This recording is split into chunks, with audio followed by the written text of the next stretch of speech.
For quite a while, Six Flags Discovery Kingdom has lacked a spinning coaster, but in 2022 that all changed with the addition of Sidewinder Safari.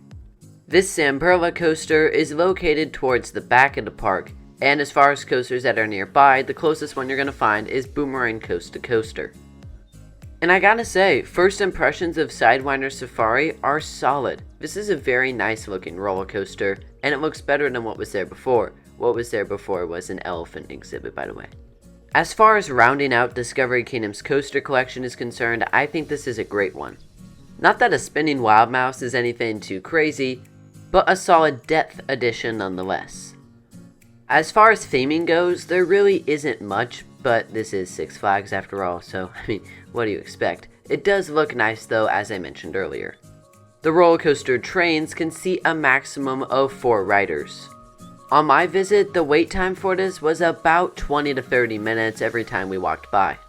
And I presume, unless the park happens to be really busy that day, that this coaster's wait time doesn't get much more lengthy than 20 to 30 minutes.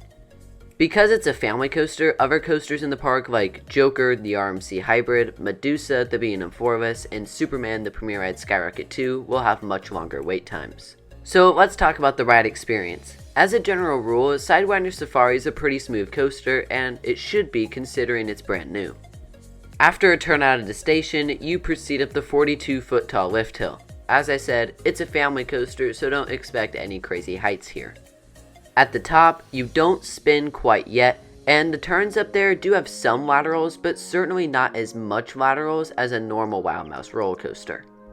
Outside of the spinning versus non-spinning, that's another difference in the forces department. From here, you go through your first of 2 drops. The first one to me is fun, but nothing too crazy. The second one I thought was much better.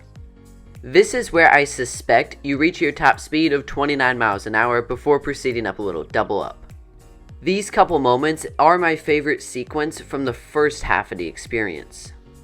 And from here, the spinning commences. If you get sick easily with spinning rides, this might be one you want to skip. It didn't bother me personally, but that usually isn't a huge problem for me. In my opinion, the second half of the ride is actually the superior half in my opinion. The spinning is fun, no doubt, but it also has a couple little tricks up its sleeve as you go. After some more spinning-filled hairpin turns, you enter one of my favorite sections in the ride, and it's too bad that it's over so quick. There's this little dip in Bunny Hill that I knew was coming, but it caught me off guard. This was the most surprising and maybe the most fun moment of the ride for me. And I really liked how they just threw in this little airtime hill. Though, on second thought, I don't recall it actually giving airtime, but it's fun nonetheless. And this ends your ride on this 1,378 foot long roller coaster. So, when talking about a roller coaster like this, you have to keep in mind that it is not supposed to be the best coaster in the park, and I think it does what it sets out to do perfectly. And that is to be a fun coaster that anyone that doesn't have a problem with spinning, that is, can enjoy. And with that being said, I did thoroughly enjoy Sidewinder Safari. As of now, I place this coaster at number 5 in Discovery Kingdom's lineup behind the Big 3 and Batman the Ride. So for Sidewinder Safari's final score, I'm going to give this new for 2022 roller coaster a 7.5 out of 10.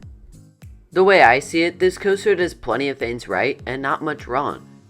At the end of the day, it is an above average family coaster though, so I can't get too carried away with the score. But is it a good addition to Six Flags Discovery Kingdom? Absolutely.